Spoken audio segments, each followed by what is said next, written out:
जम्बूसर और पटेल समुदाय का नाम रोशन करने वाले युवा पार्थ शैलेश भाई पटेल का सीआरपीएफ में कठिन प्रशिक्षण सफलतापूर्वक पूरा करने के बाद भव्य स्वागत किया गया।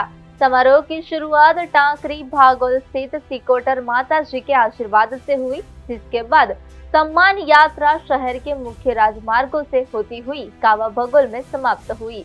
इस अवसर पर पार्थ पटेल का स्वागत करने के लिए बड़ी संख्या में भाई बहन और कस्बे के लोग मौजूद थे।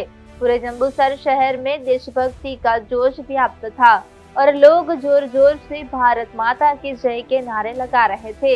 एक साधारण परिवार से आने वाले पार्थ पटेल ने अपने मेहनत और समर्पण के बल पर सीआरपीएफ में जगह बनाई है और पूरे इलाके को गौरवान्वित किया है।